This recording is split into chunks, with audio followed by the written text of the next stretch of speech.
I'm going to turn it over to Roger, and then Rogers has a whole presentation for you. So Roger, let me get the share here.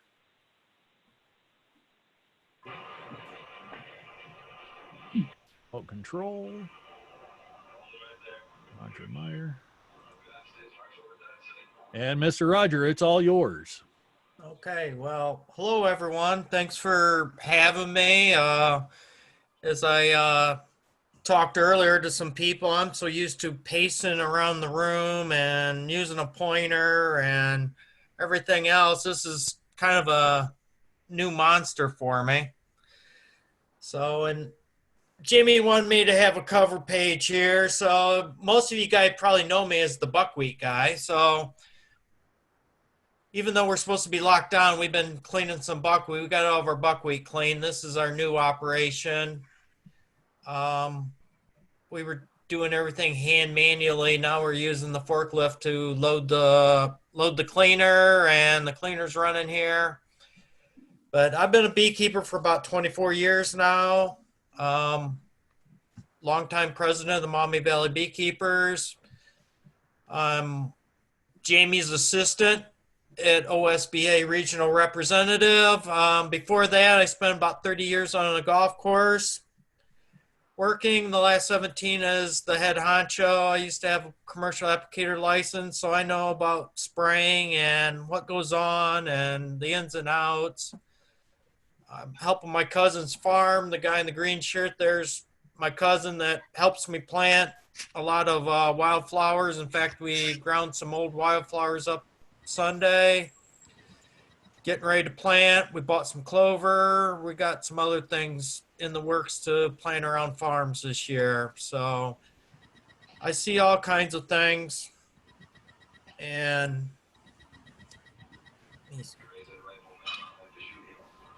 see, Jamie, I can't get my slide move. Go ahead and hit your space bar. Second. There it went. Spring management buildup.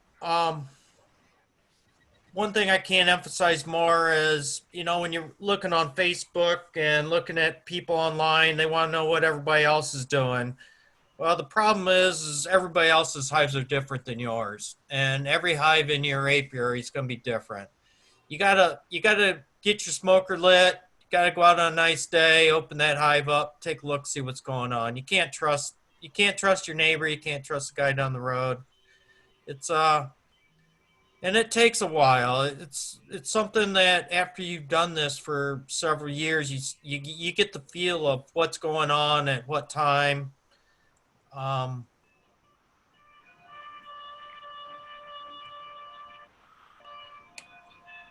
right, 1 second, Roger. Somebody's got TV on. Yeah, I'm still not being able to.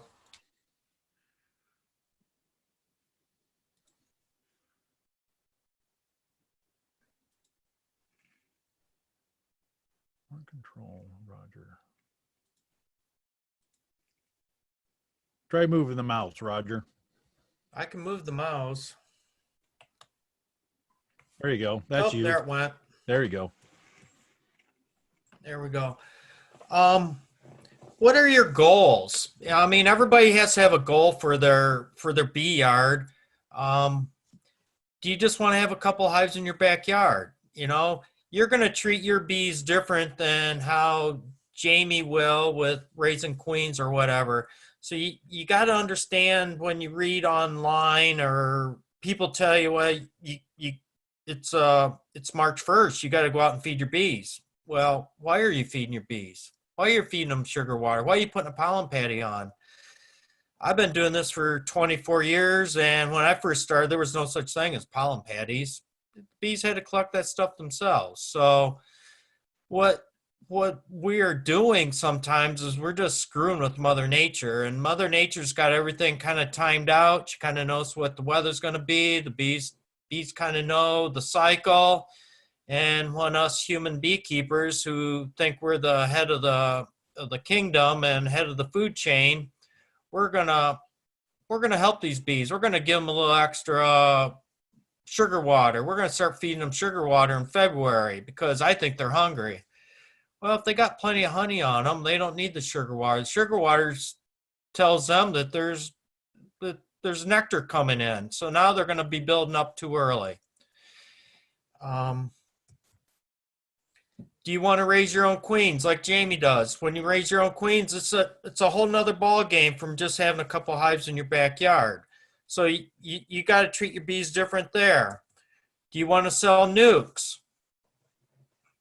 Then again, you got to build your bees up so then you are kind of pushing them along.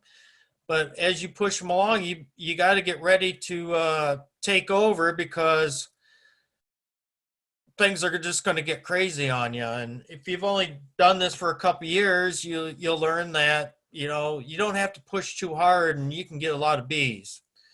Do you want to raise your bees just to sell some honey, or I say, do you want to sell comb honey? Everything takes the different parameters for you to work on, takes different goals.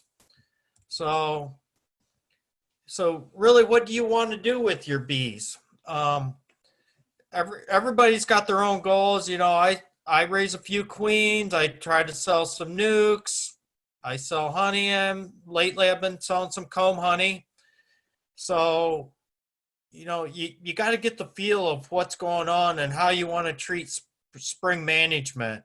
I see a lot of people start pushing their bees early, and I'm sure Defiance County's about the same way as Fulton County, but you do not have to push your bees to get them in the trees in the middle of May.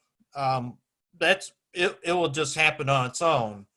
And this year's a big difference from March of 2014. Here's 3 beehives, March 14th. Look at all that snow we had on March 14th of 2014. These 3 hives, I know I dug them out of the snowbank 3 different times over the winter. Every time we'd get a cleansing flight, I'd run over there because the wind blew around this barn and would drift them in. To the left, the drift got bigger, and there was actually a Honda Accord, and they all completely buried except for about 2 inches of the antenna. So, every year is going to be a little different. This year we're at the other end of the extreme. We've had such a mild winter. Our bees, it's April 14th, and our bees are getting ready to swarm. There's swarm cells, they're raising drones. Everything's way ahead. Last year, swarm season was more end of May, into June, July. It just kept stretching out. So you got to watch the weather. Jamie's really good at posting the weather, but as a beekeeper and a farmer and a golf course superintendent, I guess I learned a long time ago is the first thing you do every morning is watch the weather to see what's going to happen. And a lot of things I do with beekeeping is I decide about 6 o'clock in the morning after watching the latest weather report of what I'm going to do what day. Sometimes the weatherman's right, sometimes he's wrong. I got some bee work done on last Sunday because it didn't rain at 2 o'clock like he said it was gonna. So it warmed up, bees were flying. Hey, I got a little bit of work I got to do, so you go for it. Same with pushing your bees. We're going to talk a little bit about spring management. And if you're not aware, American Bee Journal is giving everybody a free April edition. ABJ, you can download the whole thing. And Megan Milbrath had an excellent article on spring management and basically what the bees do with attempting to swarm and as they prepare to swarm, things you should look at. When I agreed to do this, it was January and it'd be a normal year, and swarm season usually doesn't start till the 1st of May. So this would be a perfect time to talk about spring management. And by the time we get here, spring management's almost gone. We're in the middle of it, and we should be doing summer management. So, think every year is a little different.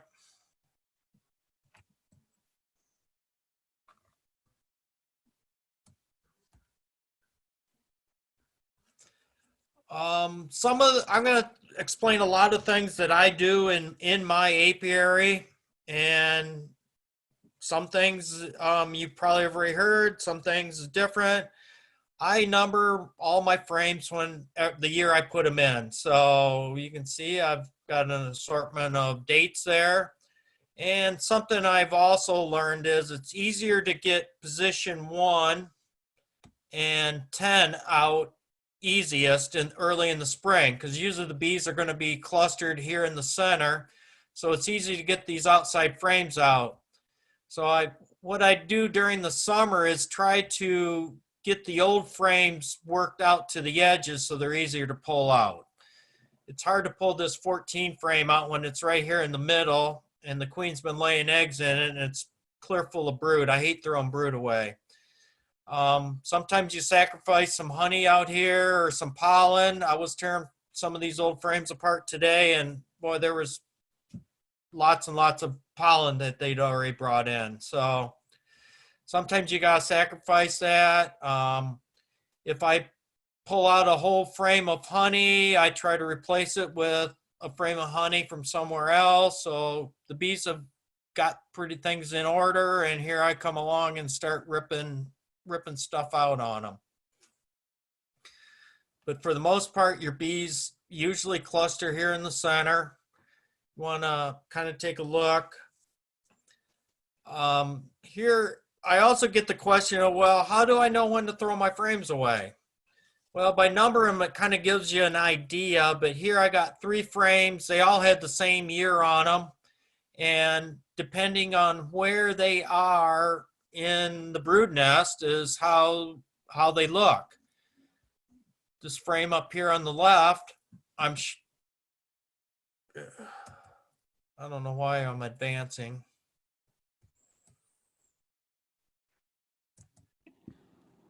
There you go, Roger. Yeah, there. I'm probably touching something too. Yep. Sorry about this. There it goes.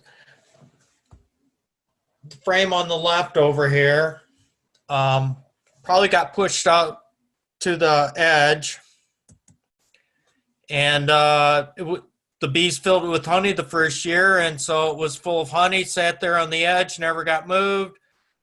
Doesn't even look like it's ever had a round of brood in it. The picture up there on the right, standing up, looks like I had a mouse in that hive at one time, probably. Chewed the bottom out. It's got a little bit of a hole. The only thing they raised in there were drones. You can see that drone brood got awful dark. So there was a frame that they used drone in. The bottom frame was in the brood nest. So you can the shiny cells in there is bee bread. So they filled it with a lot of pollen, but when it starts getting that color, usually it's time to get rid of them. But so sometimes I pull a frame out that's 5-6 years old, and if it looks like that top left one, I just push them back in and I'll give them a couple more years. They look okay. They're not too contaminated. So, but I try to rotate on a 5-year rotation. I have a 10 frame box, so I try to get 2 frames out of each box every year.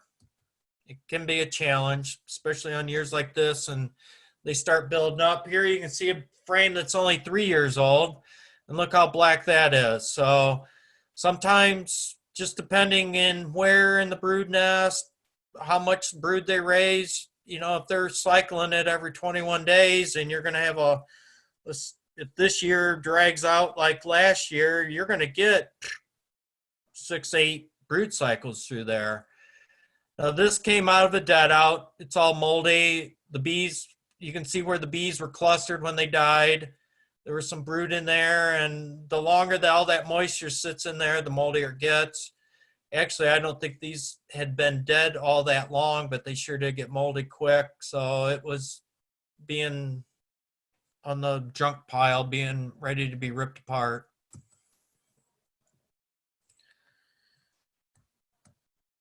Here I got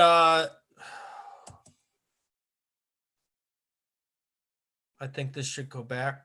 Come on. Hey, Roger, can I ask you something? Sure. Thank you. On do you like throw the whole frame away, or do you cut out like the comb and throw it away? We'll talk a little bit with this picture here. I use the real foundation, so I throw I save the wood frame, but all the foundation gets tore out. If that's what you meant. Yes, thank you. Okay. Yep. Here's a honey frame, but the center of the bees drew out as drone. And what I have found over the years is when there's some of that drone comb up in your honey super, if they put honey in it, I don't care. But what my thinking is since those holes are a little bit larger, the bees have trouble keeping the nectar in. So it's like the last thing that they fill.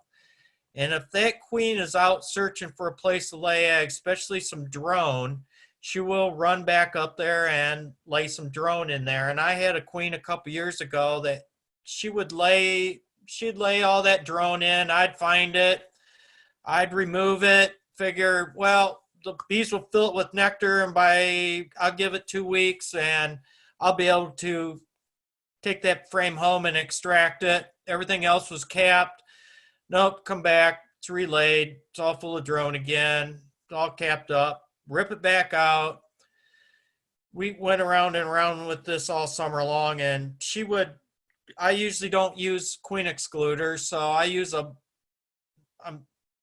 honey barrier. The queen, according to the book, the queen doesn't like crossing a barrier of honey. Well, I can tell you that this old gal would cross about 3 honey supers, go to the top, lay her drone in there, and then wander back down to the brood nest and go about normal business. And I got really tired of that. So actually, this frame, even though it doesn't look too bad, was in the junk pile because I just do not like dealing with a lot of a queen wanting to lay drone to equalize the nest up.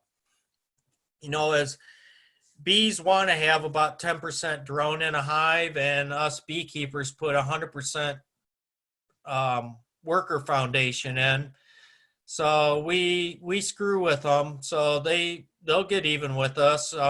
Use about any defect in your foundation almost always gets drawn out as drone. So they'll even the numbers up one way or another, and they do a good job at it. Roger, with that same setup right there, could you just smash that comb down in that section? And I know you're not using plastic, but if you just squished it all down, do you think they'd rebuild it back as drone, or would they? Yeah, I'm pretty sure they would. Okay. Because they want that 10%, Adam, to balance everything up. And even though it's not anywhere near the brood nest, in the summertime, they will do crazy things like that. If it was in the brood nest, I'd probably leave it, especially since I'm always raising some queens. I use a lot of queen cells, swarm cells. So I don't mind having some drones around. But when you got to keep fighting her in the honey super, and I would take that frame out, shuffle it to a different box, let it, and you come back and she was laying drone again.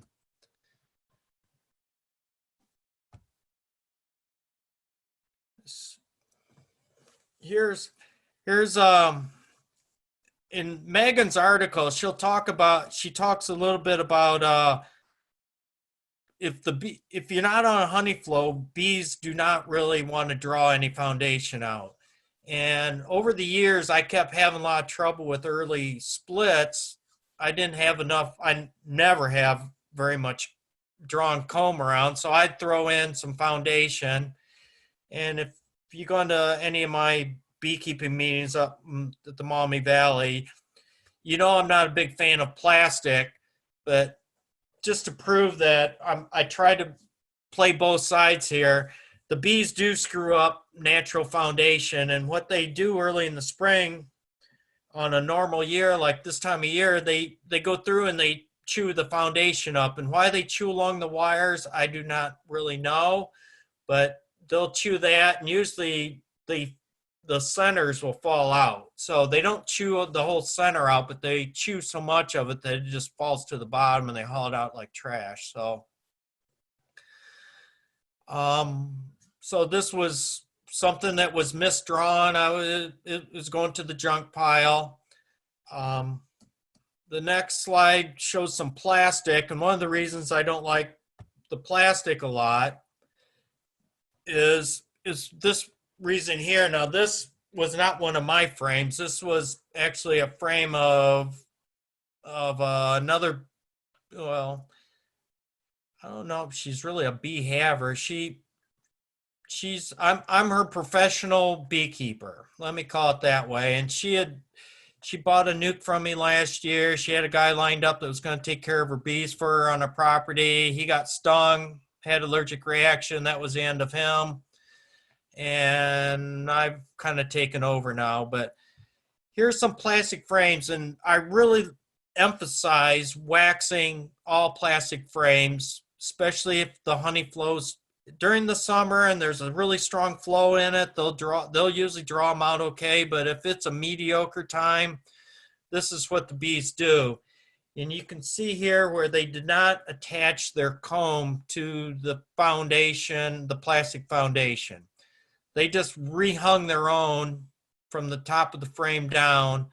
And so now you got this double layer in there, and it just makes a mess. You got bees that you can't look at. You got brood. The queen can hide back there. So you pretty much have to tear all this apart. So I took a picture of this frame before I scraped off what was not attached. Some of it was attached. I left it. So, but I'm not a big fan of the plastic. I know the bees, if you put a frame of wax in and a frame of plastic in foundation, they'll draw that wax every time.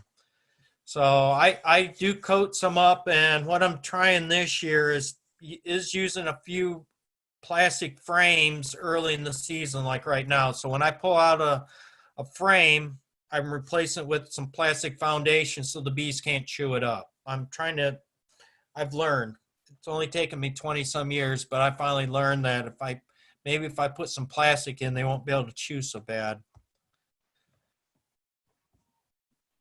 I had some beekeepers over this winter, and nobody had seen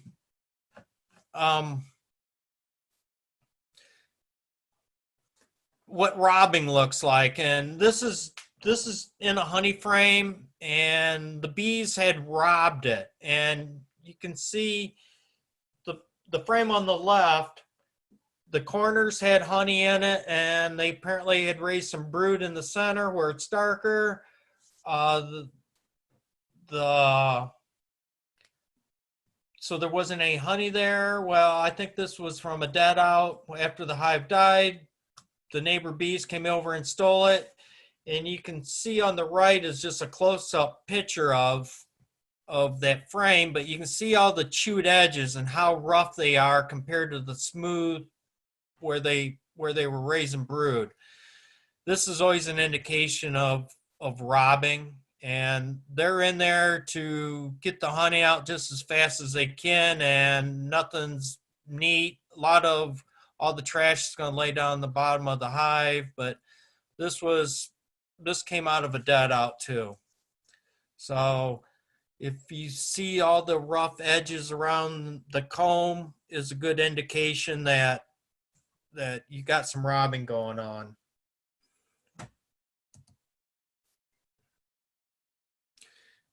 Here's a frame that I'm also throwing away. Jamie and I have had several conversations about this stuff, but this is a completely brood frame full of older bee bread. The bees have preserved it.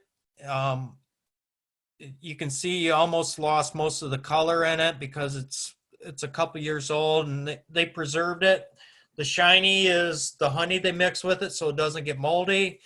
But pretty soon, when you got a whole frame, both sides is full, you're losing a lot of brood space. And what we talk about in spring management is giving the queen room to lay. Well, this is limiting how much space you do have.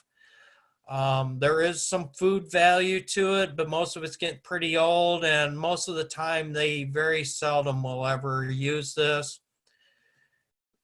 Our area is very fortunate. We do have lots of good pollen. We have many different sources of pollen.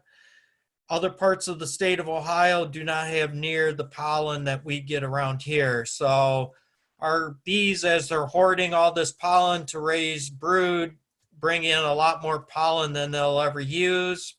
That's a good thing, but every once in a while you'll get frames of full pollen that just to get a little more space in, you got to get rid of some of them once in a while. So as you can see, that frame on the bigger screen side on the right, I don't think there was just one cell in there that was able to have any brood in. So if you start having full frames, even though you think you got 20 frames for the queen to lay in, if you're running 10, a 10 frame box, you're starting to lose whole frames. So that limits you too.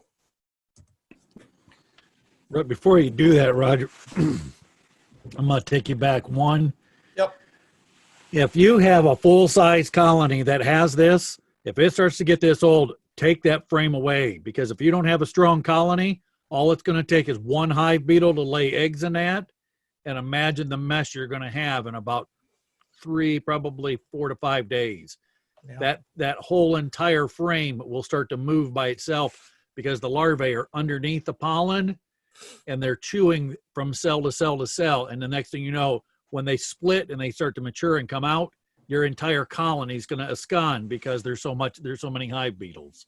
The hive beetles will come out and they'll just be little, and they're really small maggots just everywhere. Yep.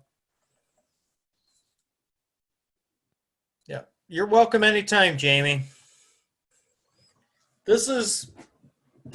I took this picture a couple weeks ago, and usually this is what you would see this time of year. I know last year I was trying to make splits in the middle of April, and it was difficult.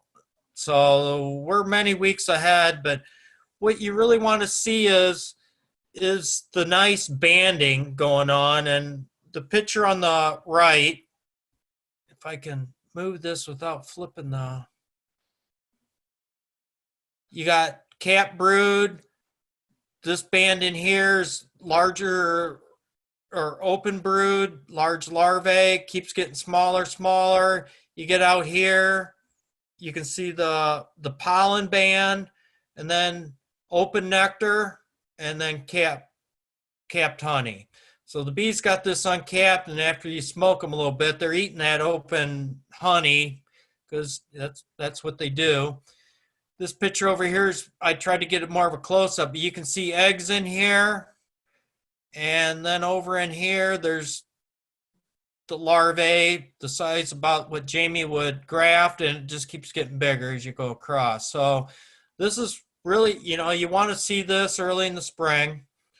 The domes just keep getting bigger and bigger, and now we're looking at full frames of brood already. So like I said, every year's different. You gotta open up your hive, and you gotta read your frames, figure out what's going on.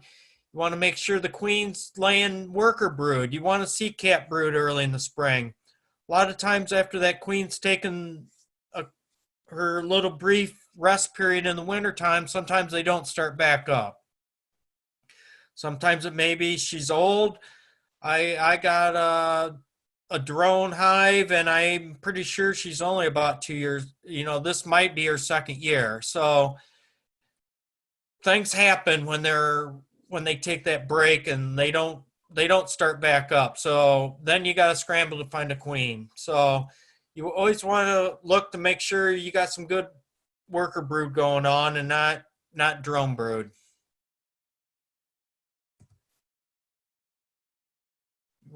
You want some honey close by so you know they can feed it. Everything's close, and the dome will keep getting bigger, and they'll move things.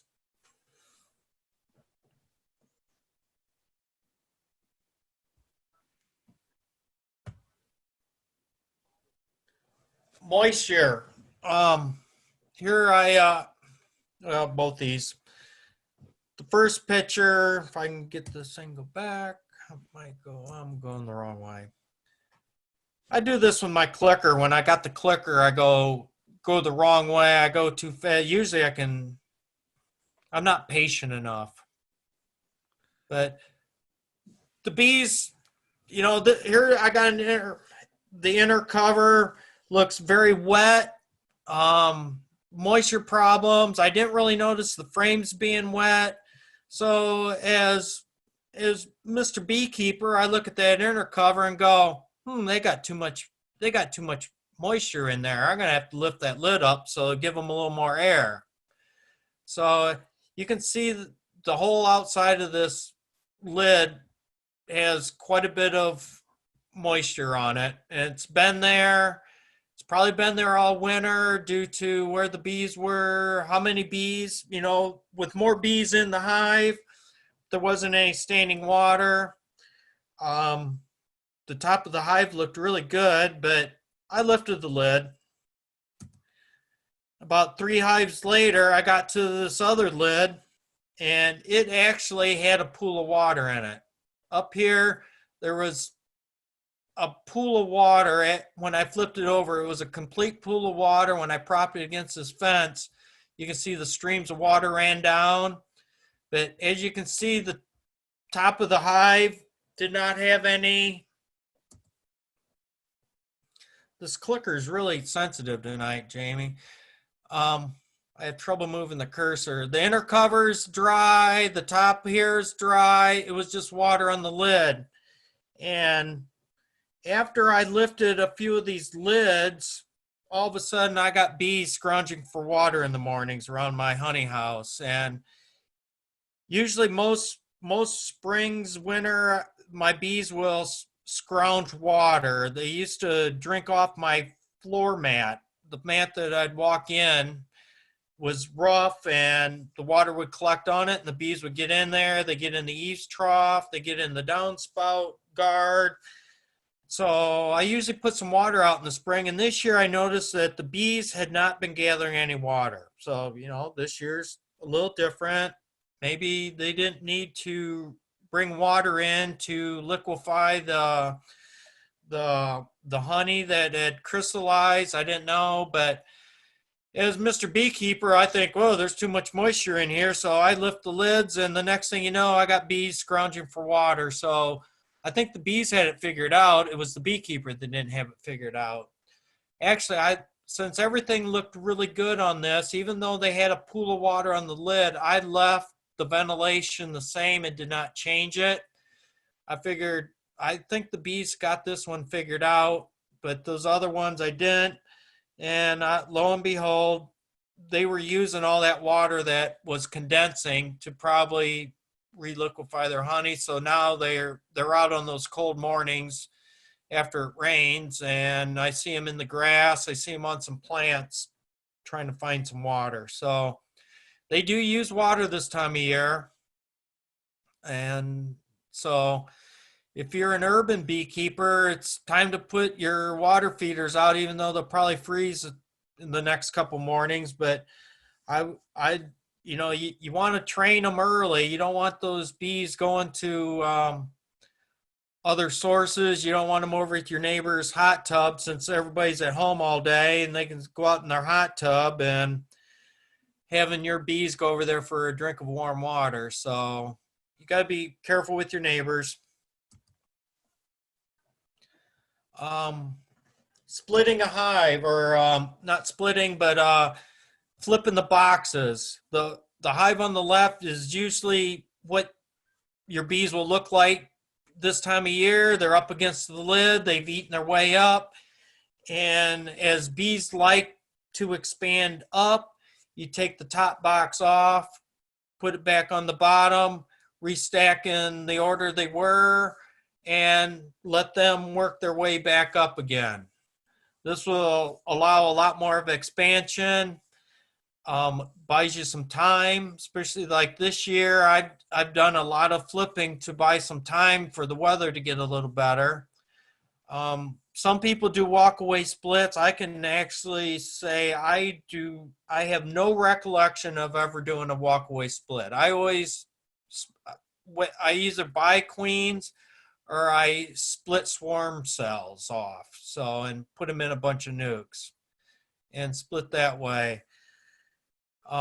This year I saw a lot of this, where by the time we got in here in the middle of March, they've already expanded downward.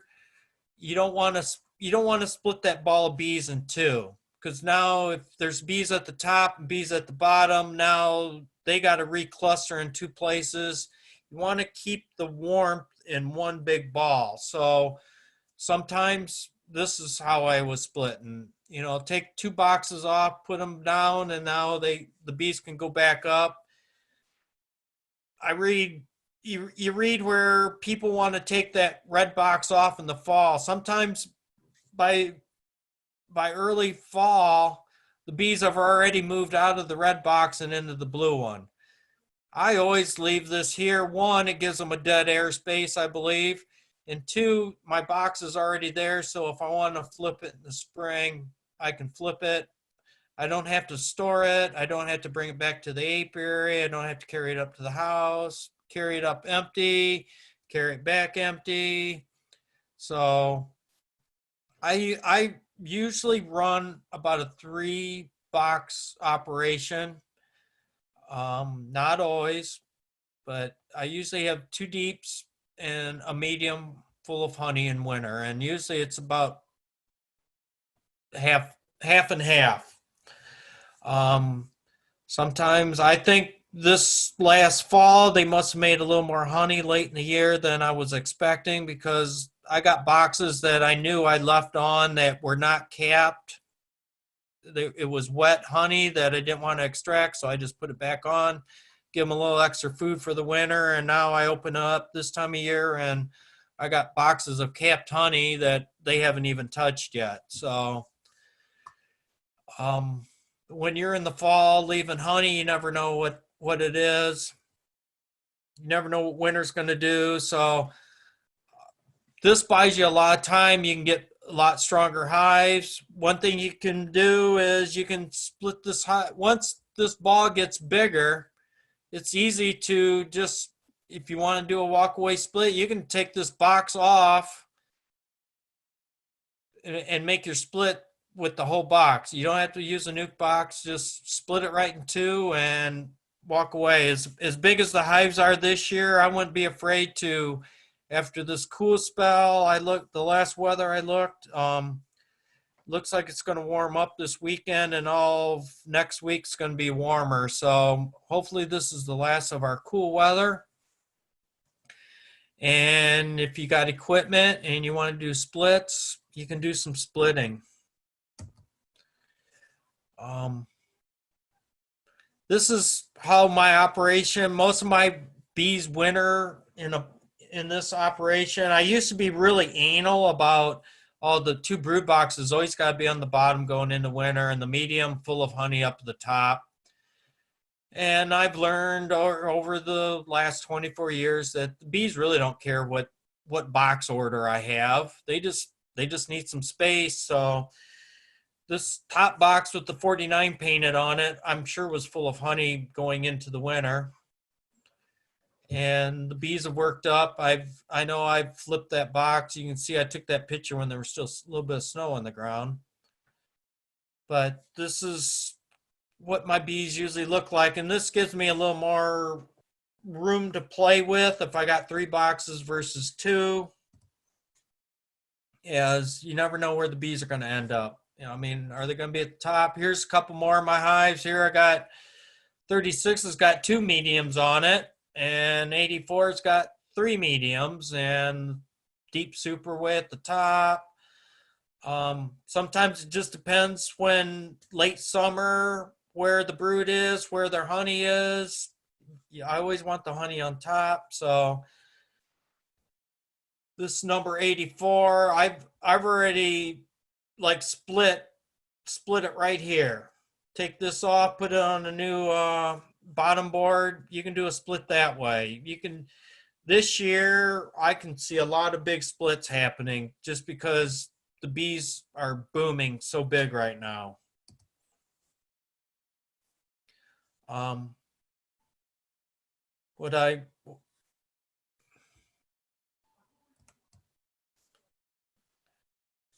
The Gorilla Tape here is, I got some old boxes. Sometimes they have holes in the winter, so I usually duct tape them. You can see I do not wrap my hives. This is how my hives went through winter.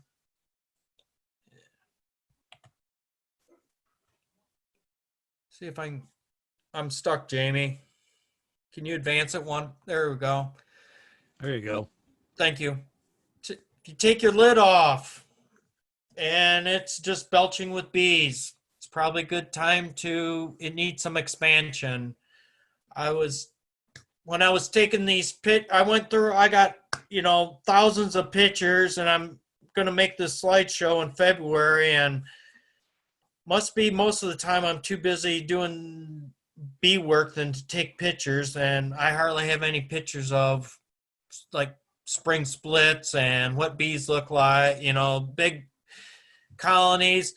I know there's another picture, maybe the next one shows you where this colony's sitting, but when you open up the lid, people ask me, well, how do you know when you have to split? Well, when you open up the lid and there's just bees everywhere, it's April 14th and you got bees on the inner cover, you got bees in the front, and the whole thing is full of bees. You got all this brood in here, and you got to remember when all that brood hatches in the next 14 days, 12 days, if it's capped, you're going to have twice that, it's even going to be fuller of bees. So when you open up the lid and it looks like this, and it's, let's say, April, you're going to have to do some splitting, or they're going to be up in the trees. They still might be in the trees. So you got to take a look at what's going on. Every hive's going to be different. Depends on how they make it through winter. You got you'll have big hives, little hives.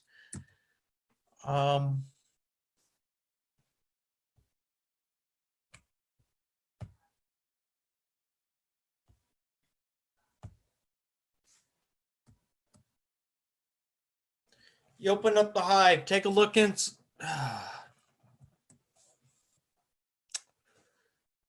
When it goes, and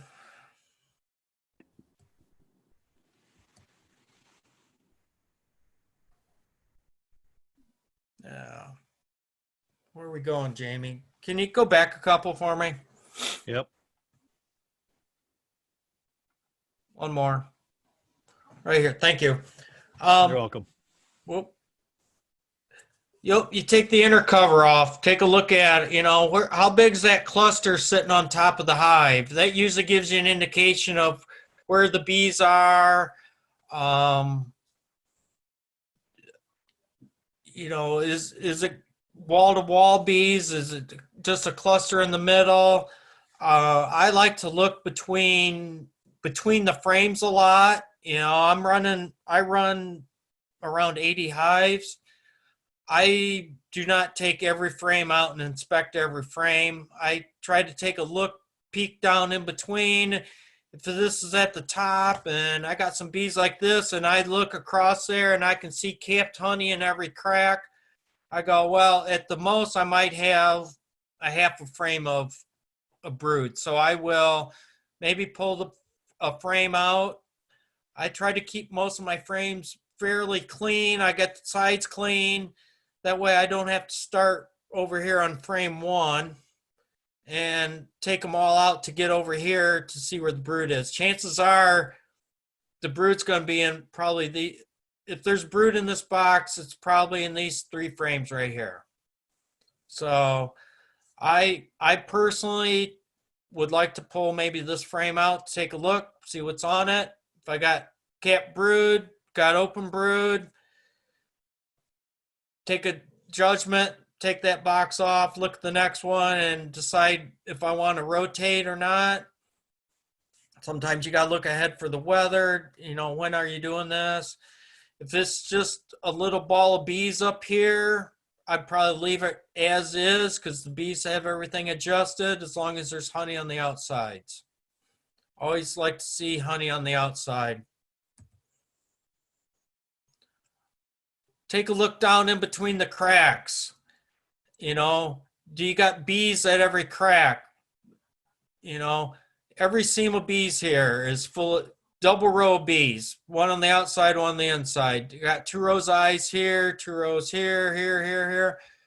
This box is getting full of bees. So I think there was bees all the way out to about this point in here. The outside frames are probably honey, but the main brood area will be in here. You can pull it out, take an inspection.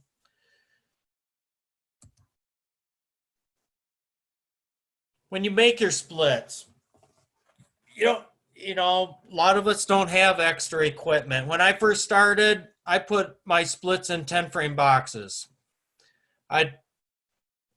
If you want to make a nice split, is at least 2 frames of brood with enough bees to keep it warm. You especially like last week, it was a beautiful week, not a lot of bees in there. Well, all those bees need to keep the brood warm this week. So if I was using a 10 frame box, I would have at least 2 frames of bees in the middle, frame of honey, and then fill it with foundation or drawn comb, whatever you have. Drawn comb is best. Foundation will also work. When I first started, I was keeping everything myself. It was nothing to make like a 5 frame split. 5 frames of bees right in here with brood, because I was keeping it for myself. I wanna try to prevent swarming. I've moved to use a more of a 4 or 5 frame box because I can keep them warmer.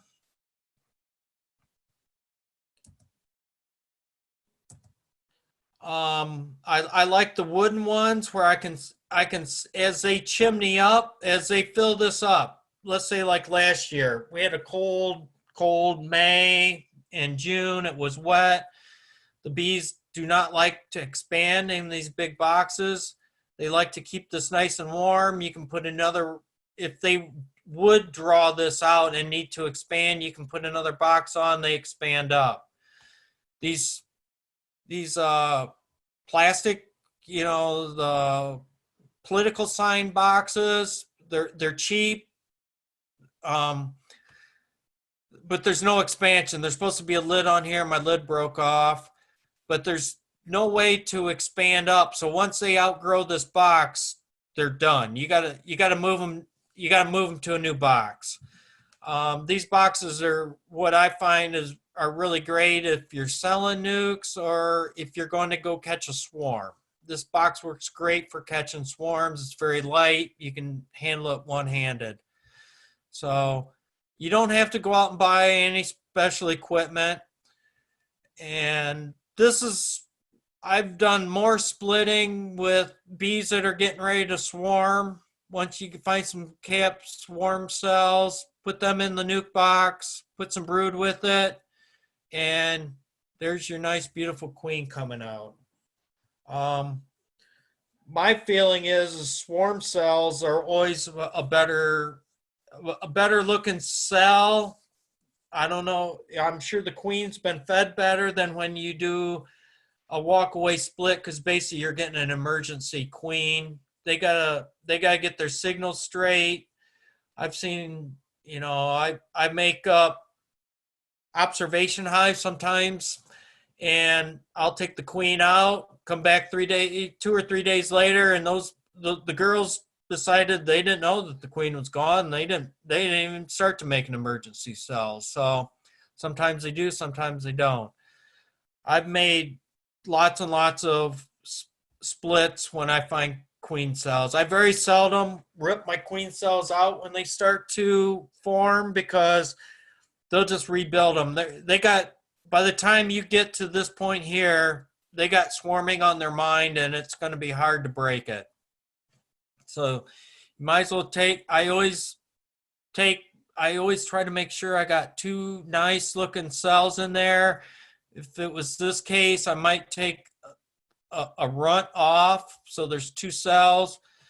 That way you got at least one, hopefully you got one good one, and I'll let them fight it out, or let the bees decide which one that they want to go with. But the queen cells almost always are in an area where they can build it to hang it down. A defect in the way they drew it out is another spot. I see a lot of places where you get a mouse hole and you'll get 2 or 3 cups put in there too, because they know that that's an emergency spot, so they like to fill it if they have to.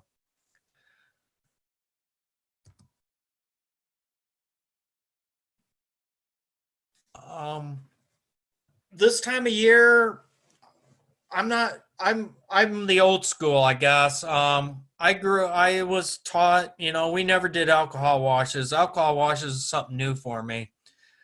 I hate, we all hate getting rid of brood, and this time of year when there's not much brood to get rid of, I hate to do some alcohol washes.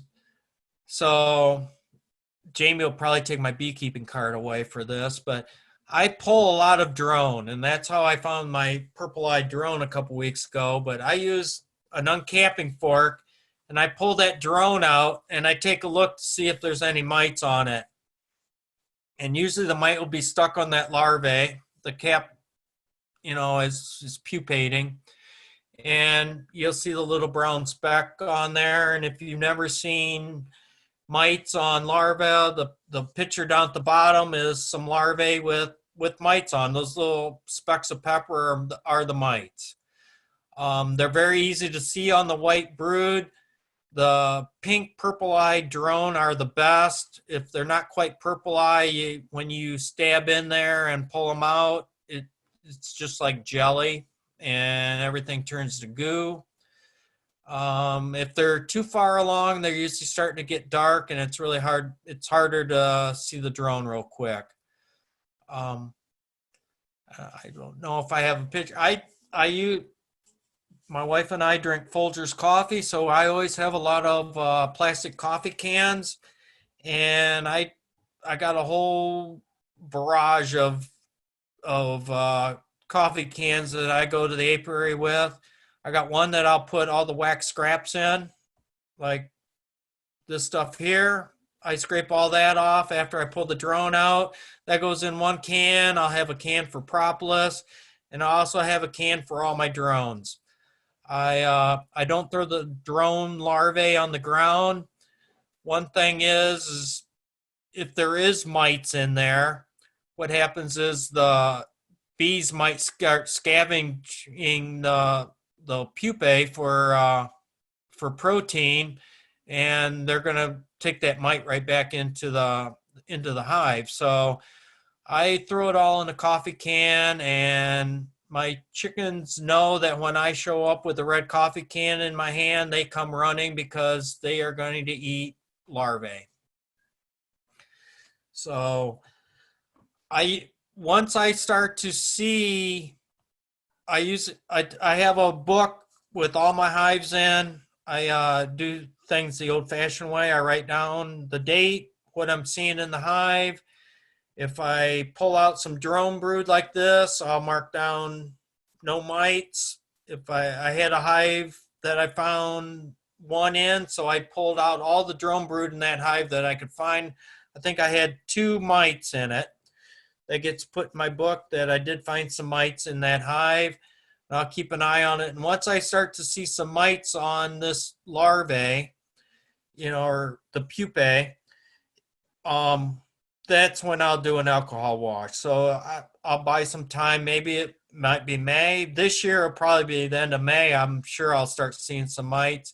Some years you're into June or July before you really see very many mites on here, and it's kind of my indication. Well, then I got to do my alcohol washes. So, Jamie, don't take my beekeeping card away. But Never, Roger. Never. that's part of what I do. I pull a lot, like I said, I pull a lot of drones, especially along the edge where this whole edge here was full of drone.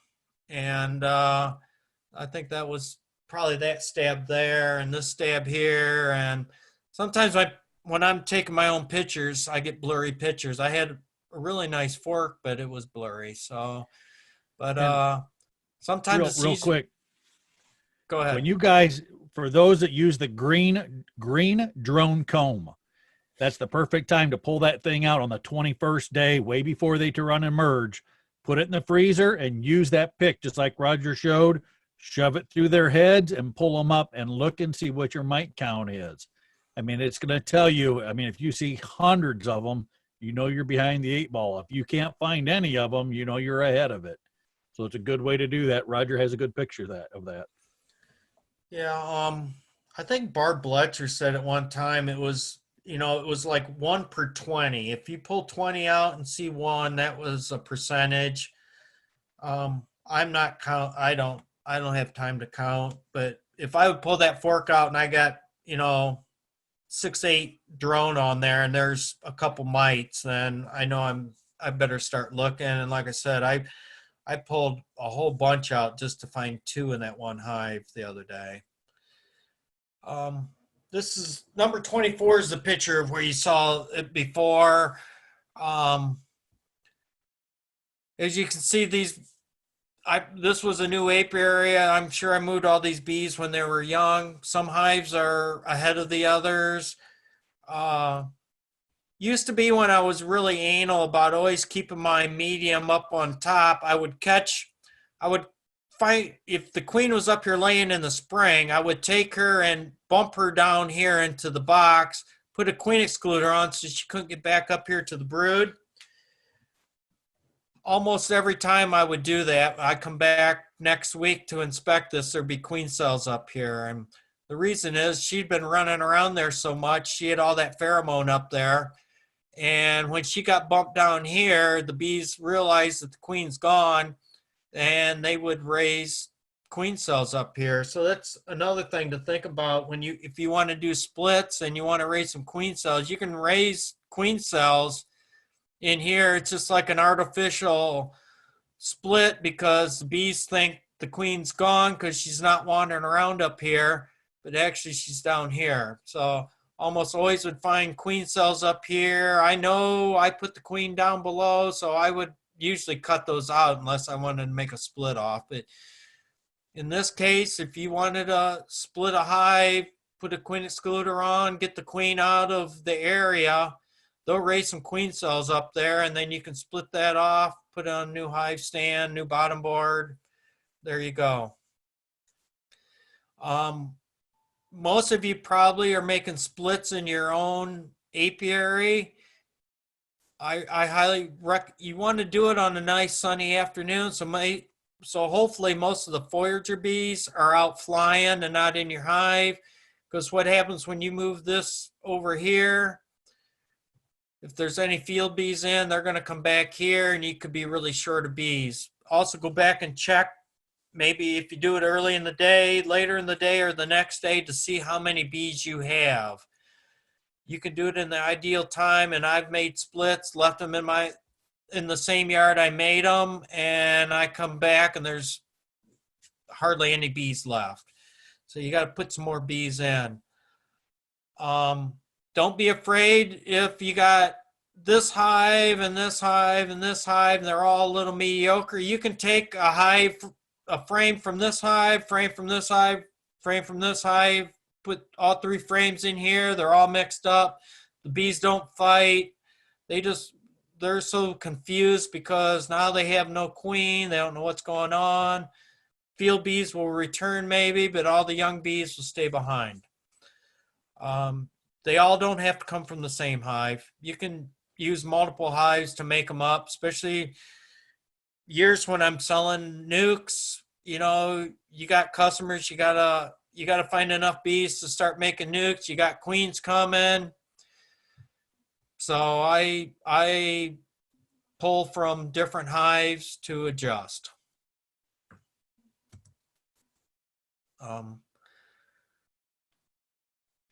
My bees do sit in agriculture. You can see I've got them in right next to the cornfield. These hives have usually do pretty good.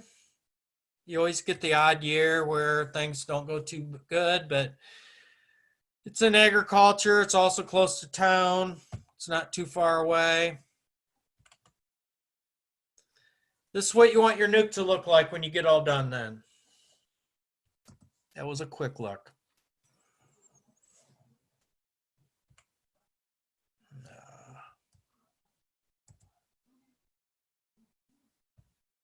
Sometimes it goes, sometimes it doesn't want to go for me. Let's see. And then we go back to, there we go. I want the blue one. As you can see, you got plenty of, I got, in this picture, it looks like I had a brand new frame sitting over here. 3 frames of brood. Bees are fanning. They're telling each other, hey, this is home. Time to go in there. They will be fairly confused, especially if you shake some bees in. Don't be afraid to shake some extra bees in. I don't think you can have too many bees in a nuke getting started. I will warn you, if you would put 4 frames of bees and brood in this 5-frame box, they're going to outgrow it very fast. What I found, especially in mid-May, the honey flow will start. You put your queen in there. She doesn't come out for a couple days. The bees are working like crazy, and you can get honey bombed fairly quick. And there's nothing more discouraging than you just made a bunch of splits to stop swarming, and your brand new nukes are swarming. I had one year I couldn't keep them out of the trees. Every time I'd come home in the afternoon, I'd take a walk through my apiary, and there were some arborvitaes there, and see which arborvitae tree would have the doggone bees in. But they were just swarming like crazy. It was probably a good honey flow going on, and the queen didn't have enough room to lay.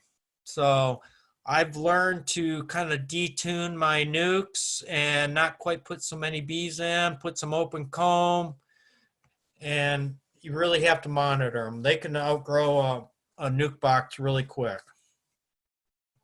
Gets later in the season, I put a lot of foundation in. They're using my foundation drawers for next year.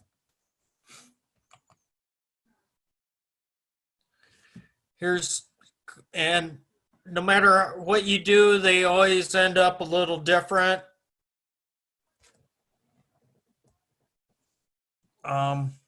Sometimes they come out the front, sometimes like here, you can see they're clustered up. These were probably made the same day. They're sitting next to each other. This one's growing faster than this one.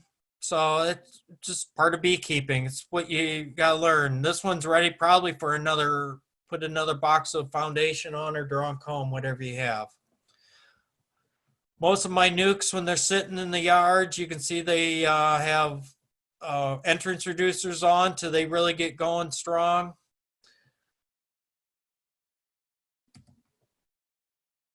This is a hive from a year ago. I hate playing God and throwing, like deciding that, well, since this hive come through the winter and there's only a little ball of bees up here, I don't like playing God. So I will take a frame from a neighboring hive and put it in this week. And next week I'll bump it with another frame, and maybe the week after that, just keep bumping them with some brood. I don't try to put too much brood in at one time because they got to keep everything warm. So I might put one frame in this week or a part frame. I usually try to put cat brood in. This is a hive last year that struggled all year. I think it barely got through winter or into summer. finally got kicked into gear in July, made enough honey. So it did pay the bills, but it survived. This year, I come out here and take a look at this hive, and this is the ball of brood already in the hive. And from handle to handle, sideways, it was booming. So I added, instead of flipping the boxes, because there was brood in the bottom, brood in the middle, brood in the top, there's no room for them to grow, I added a super up here. They get to decide what they want to do. No queen excluder, I'm going to let them grow. So this is also an option. You can let them grow. As a honey producer, I want as many bees as I can get. So some of the other things I've learned over the years is I've taken a 5-frame split out of a hive like this time of year. It might still swarm in May. Things grow very fast. Some of the other things I've learned is if they swarm once in May, it's not the end of the world. Yep, they swarm. I lost a bunch of workers, but usually those boxes are going to be so full of brood that in about 2 weeks you will never know they swarmed, and they'll make enough honey come July, because July's the main honey flow around here. They will pay the bill. They'll make a couple boxes of honey if I can keep them from only swarming once. I don't want to have a bunch after swarms. So if I catch them swarming, they've swarmed, I'll try to keep them to one queen in there, cut queen cells out, put them in nuke boxes, do something, but try to limit the swarming. If you have a big swarm and then 5 after swarms, yep, they're pretty much going to be survival at that point. But sometimes these little ones, for whatever reason, they didn't come through winter good. Was it you had too many mites the year before?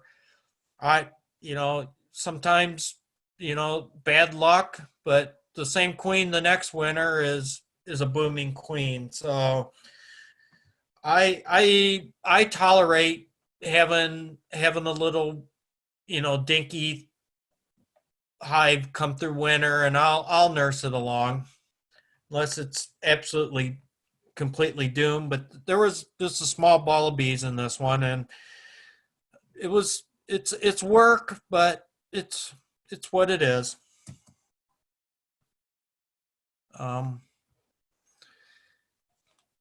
Same hive, same apiary, probably all started looking the same in the spring, and I know I took this is a 4th of July picture. So by July, they've already made 1, 2, 3, 4, 5 honey supers are on here.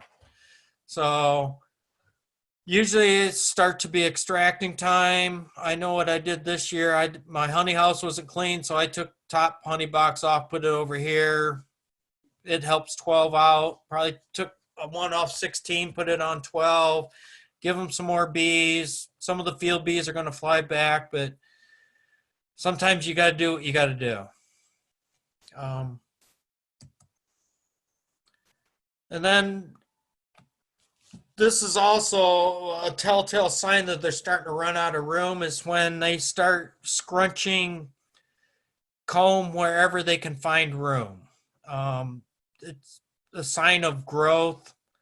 If it's full of honey, that tells me I'm not putting enough honey supers on at this point. They were gluing everything together with lots of drone comb in between. They're running out of space. They need more space for if it's to raise baby bees or to make honey. The book says, well, you put your honey super on. I have jammed an empty box between 2 brood chambers in good weather, because I know they're so full of bees and they're expanding so fast they can't get the nectar out. I'll just put a box wherever I think they need it, and to keep them from swarming. So there's many different ways to prevent swarming. You want to give them room. They like to move up. Michael Palmer talks about downward pressure as that ball of bees grows, and if you do not put enough room on top, and as they push downward, that's kind of their signal to swarm. Lots of nectar coming in. There has been some nectar coming in. I wouldn't say it by the bucket loads, but so many bees made it through winter this year. It's just one of those years where swarming will start early. There's no doubt about that. How long it goes, who knows?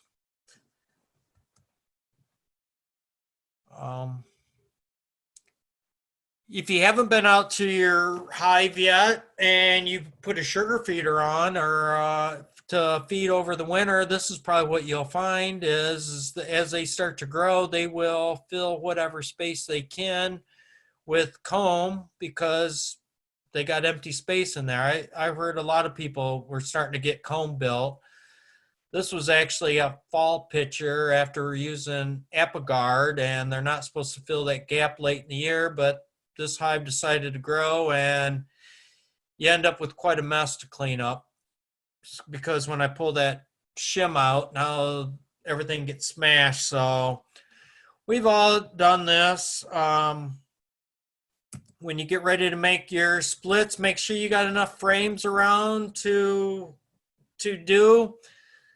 How I got an empty slot in the middle of the hive, I have no idea how I did this. Usually I end up cheating and maybe not putting a frame on the outside because I'm running low on frames, but how I got this in the center, I have no idea, but it makes management a little on the difficult side when you go to pull that box out and you got all the found frame of bees, you can't figure out why it won't come loose and you keep pulling, and when you finally get it out, this is what you got. This has happened to me more times than I really want to admit to. I found a couple nukes last fall that I know what happened. I was running low on frames, so I'll cheat the last 2 frames on the outside. Next week, I'll put a frame in there. Well, next week, my memory as I get older is about 30 seconds long, and I probably forgot that I left empty space in boxes by the time I got in my car and left. And 2 weeks later, I come back and I have pictures like this, you know? So when Jamie and I tell you to do things, it's usually because we've already experienced these crazy things and didn't put a frame back in. And I know a couple years ago I was drawing a bunch of foundations, so I cheated and only put 9 frames in. That makes a mess because now they attach things. I think the bees actually move the frames at different times of the year on you. I think they push them just so they can build their own comb between 2 frames when you don't fill the box full. So a lot of times when I'm working my bees, I do set the box up on end like this so I don't smash bees on the bottom. When you're working by yourself, it's hard to see if they got any burr comb built on the bottom to don't want to be smashing bees.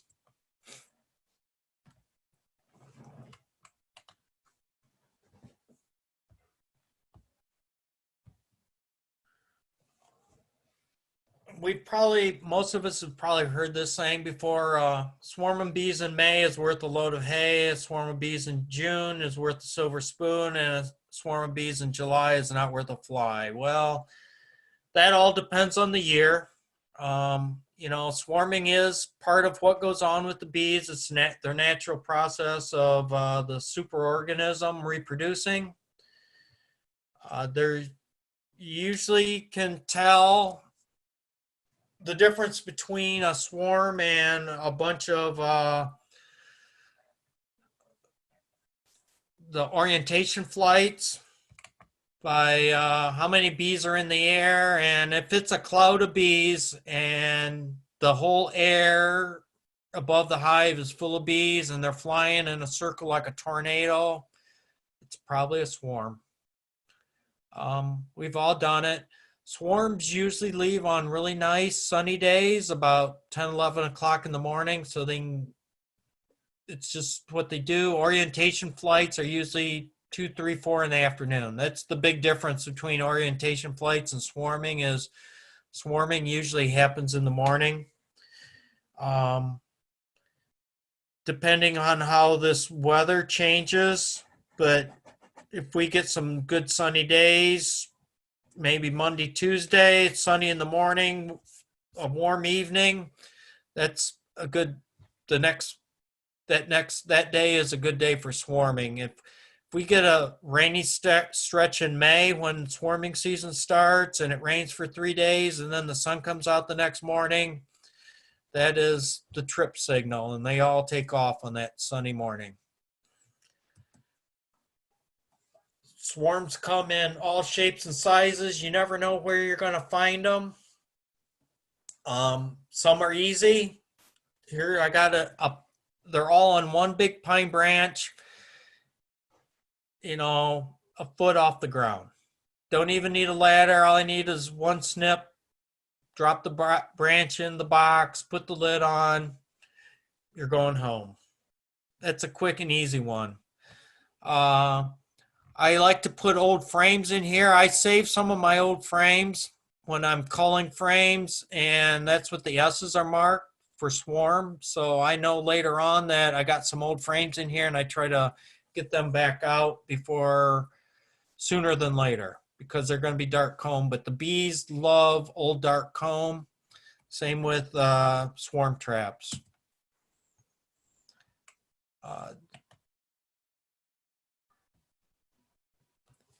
This swarm was a piece of work because it was about 20 branches in a pine tree, and I'd have to cut half the pine tree down. You can't hardly shake them out, so I used an old frame, use one of those black frames, stick it in with the bees. They'll start crawling on it. It does take some time, frame by frame, put them in your nuke box, and that's another way of collecting them. You can cut the branch off. You can see the bees were pretty much disorganized, so you just leave the box there. They'll go in. Let me see if I can go back to the other one in the apple tree, because this goes against the ruling of the July swarm. Now this was a big swarm. I caught it next to one of my apiaries. I'm still positive it wasn't mine, but we cut the branch off and put them in, and I came back 3 days later, and the bees did not all go in a 10-frame box.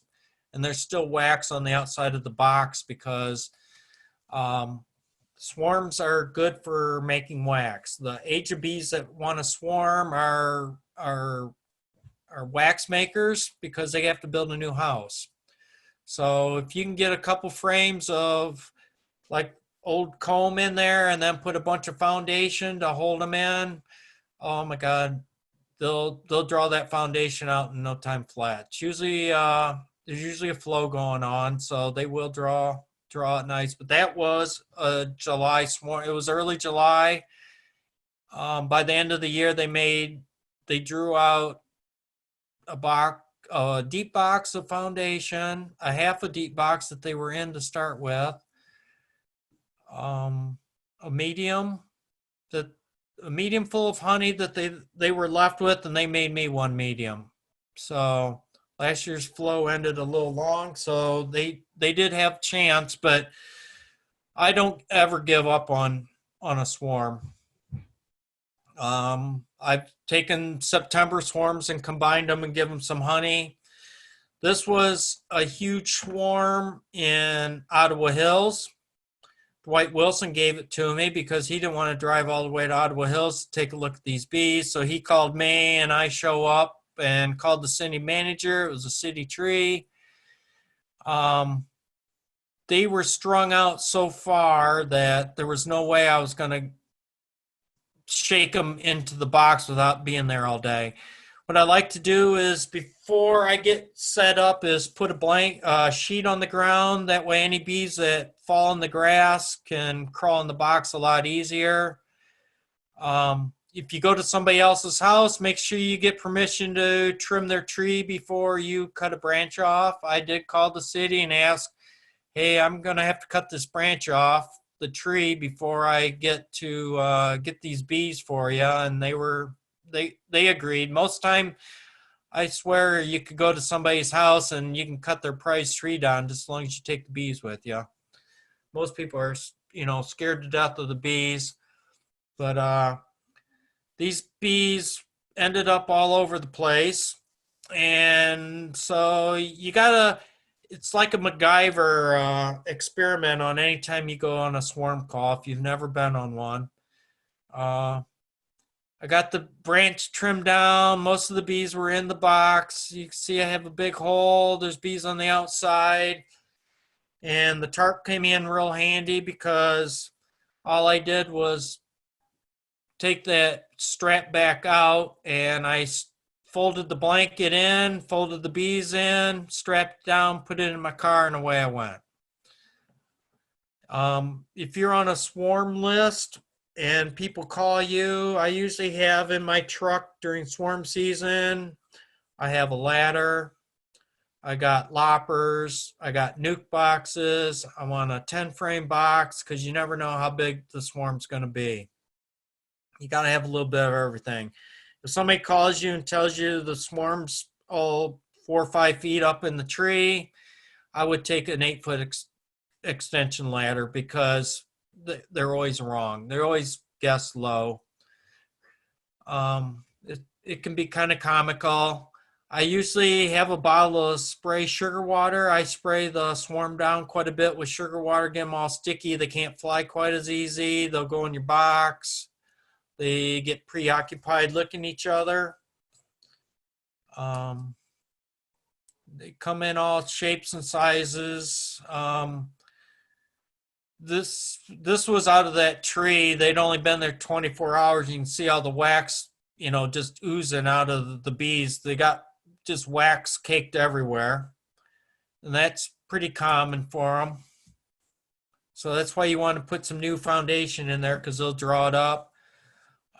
This was a nice size swarm in a redbud tree. You can see where I trimmed all the branches away, and they were basically on one bigger branch. And when I cut that and lowered it into a nuke box and let them go, if you have a chance to leave them till dark, you can get all the bees that way. Sometimes you can. If you've driven a long ways, you get what you can. Like I said, sometimes you're in a tree and you can't trim the branch. These old dark frames work really good. The bees, you just push it up there and the bees smell that old frame and they'll crawl off out of the swarm and they'll start crawling on that frame and you just start shaking them in your box or move frame and all.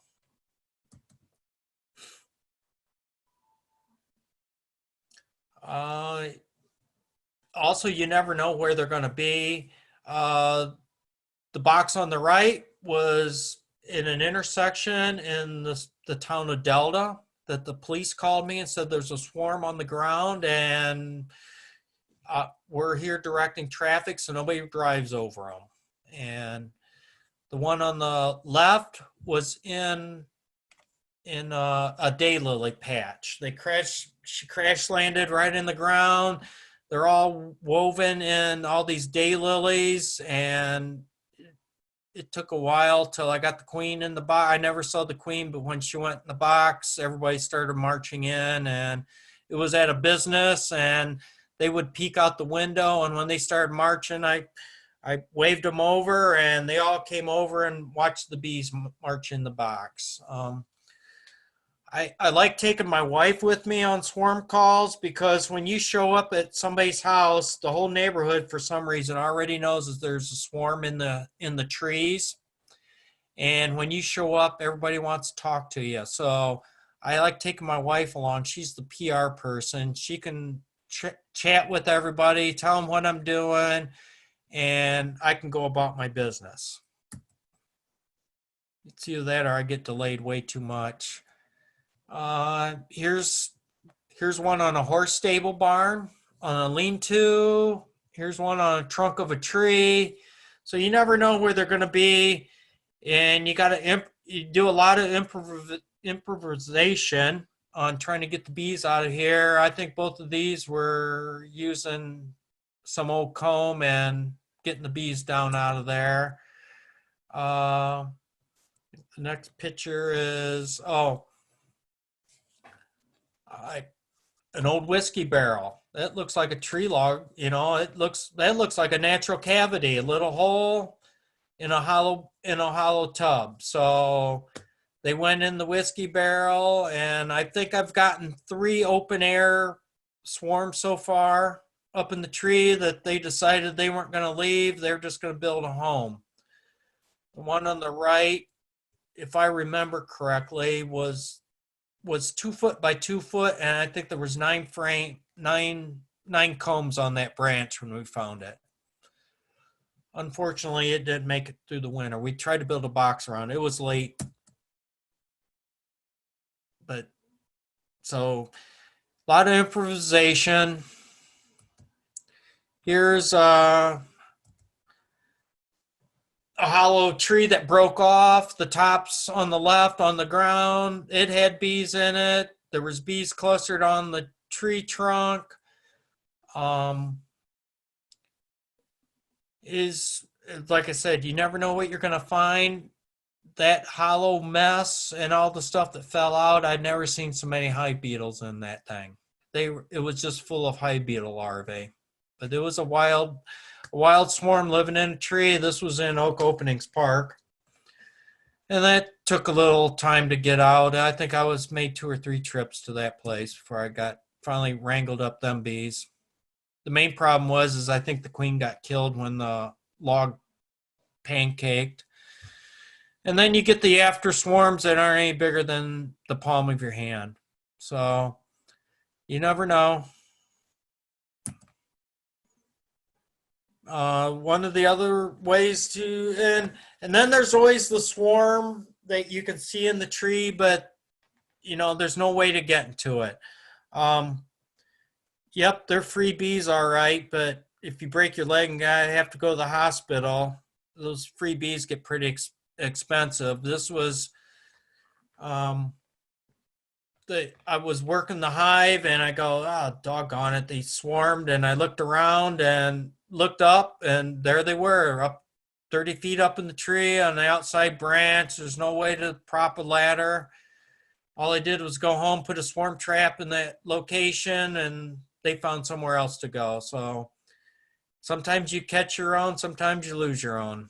But remember, don't get hurt trying to get some free bees. They end up being pretty expensive bees if you have to go to the hospital.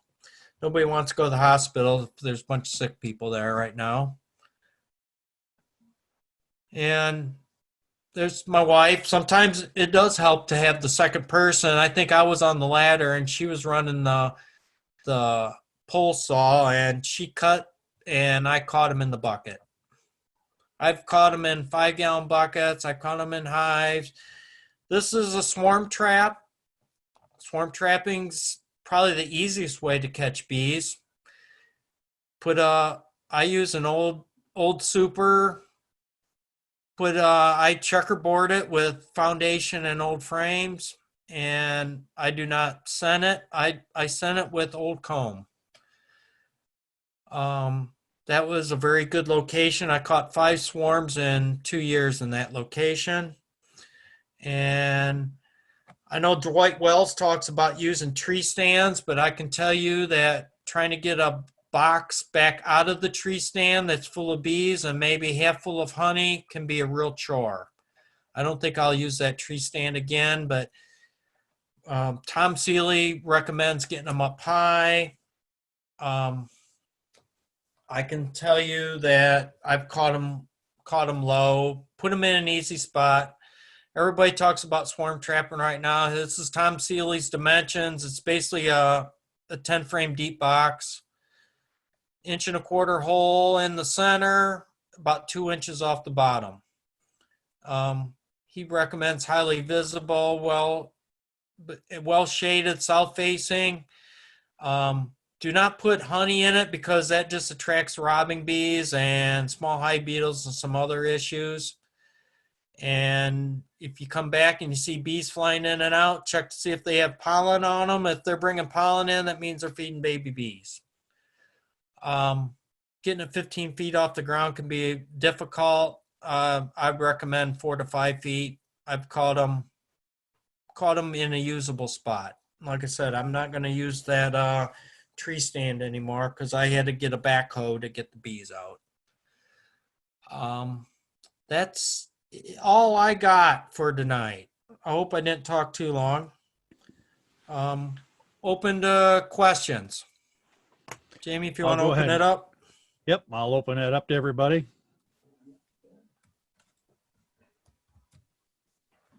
Anybody got any questions?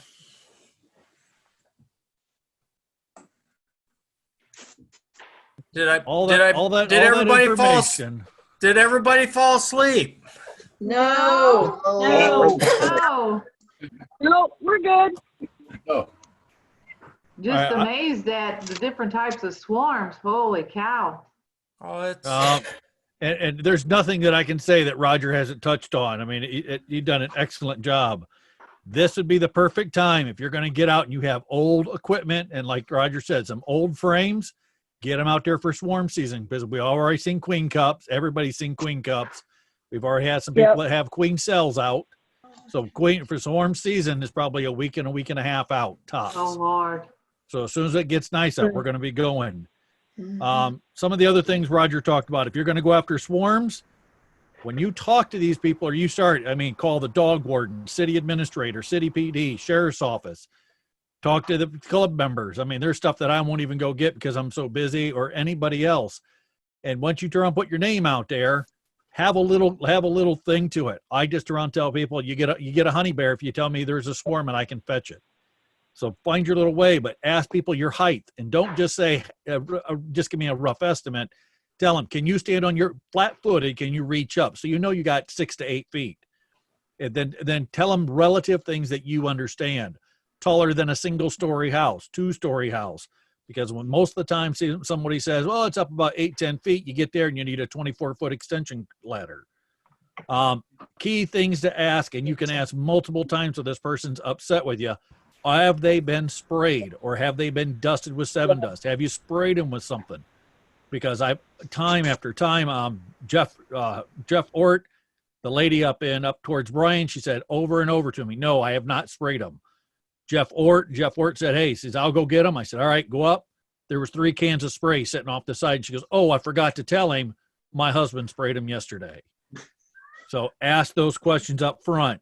A great idea that Roger said, take down a sheet, put a white sheet out. Last thing you want them doing is having to crawl through the grass and everything else. Put a nice white sheet down.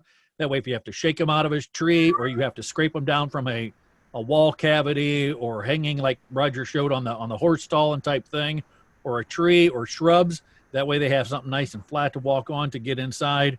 Sugar water is an excellent idea. If they're all clustered up in something, you can turn and wet them down a little bit and get them inside the box. Best scenario is if you turn around, talk to the homeowner, leave that box there till nightfall. That way you know all the foragers are inside. Just don't get a handful of the bees and go, I'll take the rest. Because here's a problem. If you only take a quarter of that swarm or half the swarm and you can't get the rest and they're all up in the air, that virgin queen might be running around. And then when you leave, if you take that virgin queen and none of the rest of them have a scent, they're going to become very aggressive at that point. So if you got someone, you left it there with a homeowner and they got kids or something else, and you're liable for that. So please be careful. Some of the other things he talked about is combining. You're building queens and nukes. Take resources from 3 or 4 different hives. Check that frame before you go building that queen castle or that nuke. Have all your stuff ready to go. Take a frame, check for the queen. Don't take the queen with it. And take 2 frames of brood and take a frame of honey, or 2 frames of brood and a frame of nectar, or 2 frames and a pollen. And then build your resources up that way. The girls are not going to fight. Those house bees or the nurse bees that are on that frame are not going to fight. One question that I've always had, and I'm going to ask Roger this outright, on your box on the top, so your super box, Roger, do you super over or under?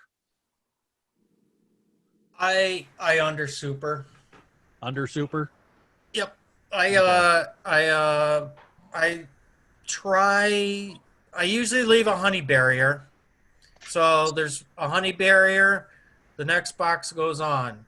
When that one's full, I unstack everything, put the empty on the bottom, and keep stacking them up. I was taught that the bees like putting the honey as close to the brood as possible, but I do like the honey barrier.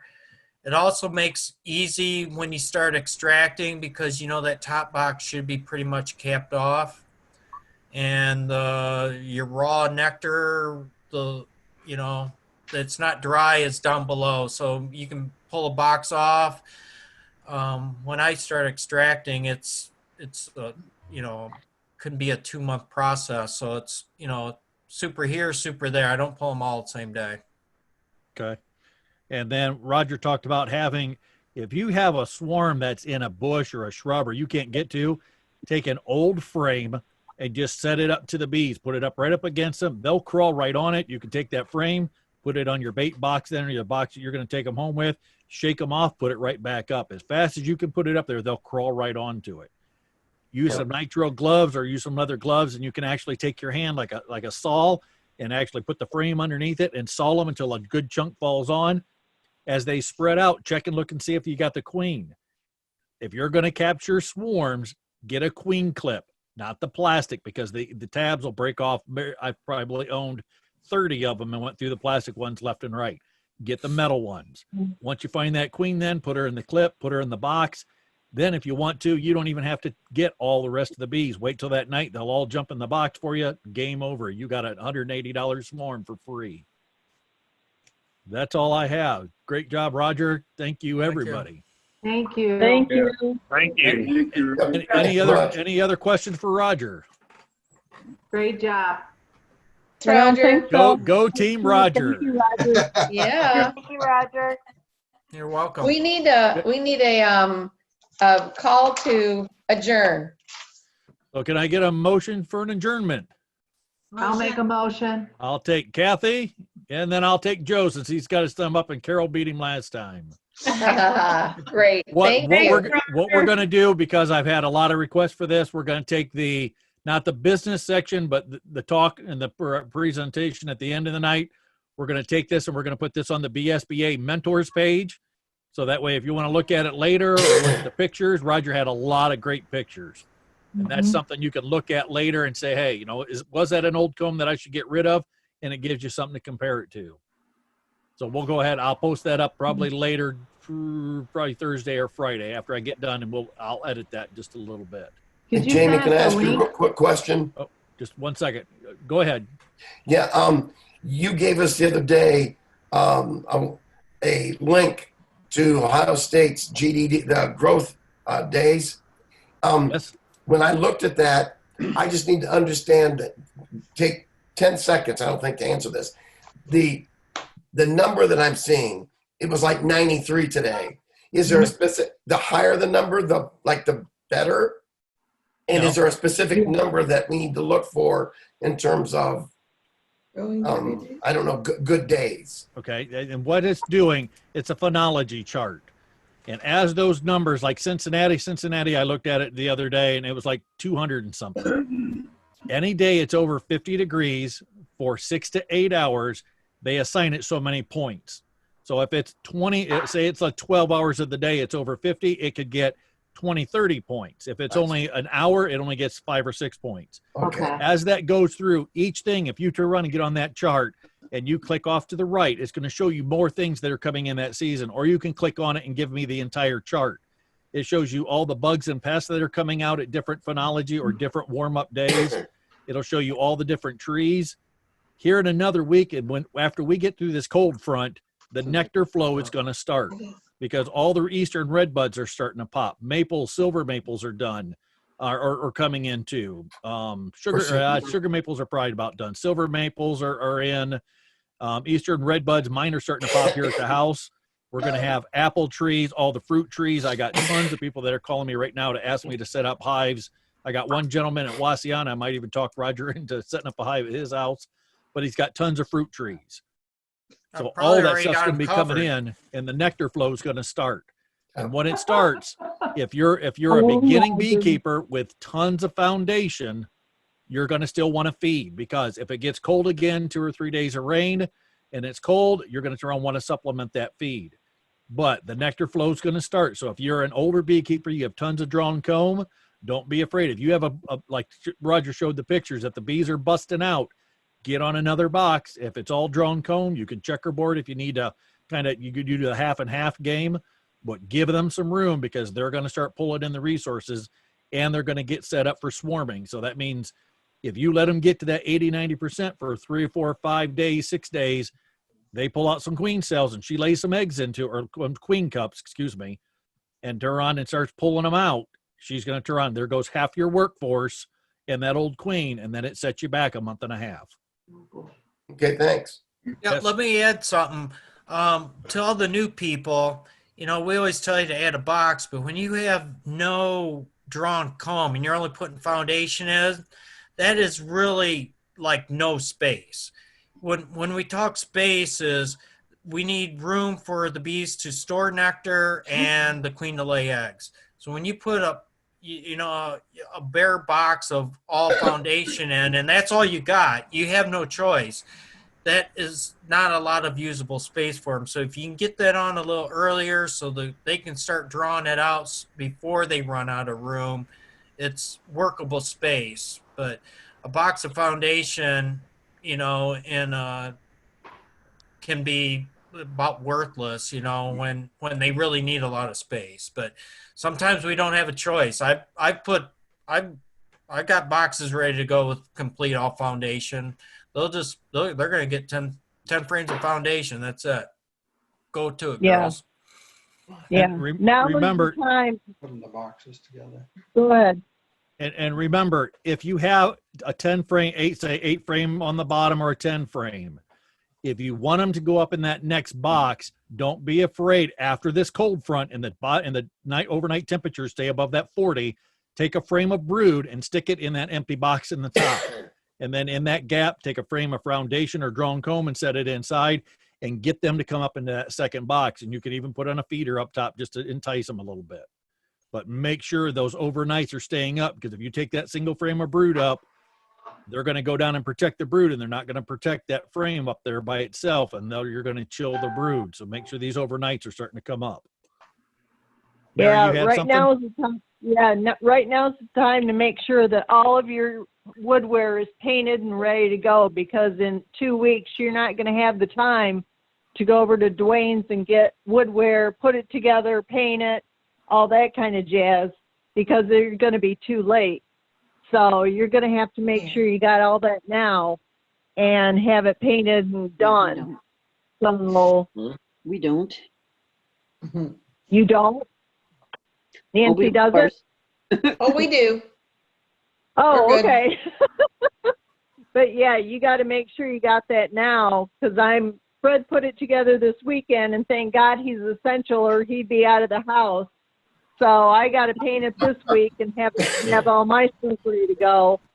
So for next week, because I got to do some splits and do stuff, and I'm grafting queens. So next week is my week to get rocking and rolling with my stuff, since I'm healed and I'm ready to go. So yeah. But Gail, so make sure everybody's got stuff. and Gail, you had a question? Nope. Oh, okay. Nope. I'll give you one last chance. Anybody have any other information or questions? One real quick question on my end. As I went through our hives this time, I did find a few frames that have mold on them. How much mold is will they clean that up at all? Or, is there any, how much is too much? Hi, Kathy. If you had a small little patch, Adam, a small patch where you could take your hive tool and slice it out, remember they're cleaning that back up with their mouths. So if it was a third of it or a half of it, that's that dark mold that's in the wax, then I would just scratch it out. If you have plastic foundation, scratch it all out, let them pull it back. If not, if you had wax foundation, then you could cut it out. But remember, whatever you scratch out or cut out, and this starts to get into the nectar flow, she's going to pull it all back as drones.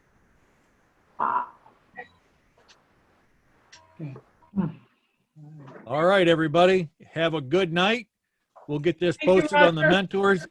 If you're not on the BSBA master or mentors page, join in and we'll turn on, get you clicked in that you can be a part of that.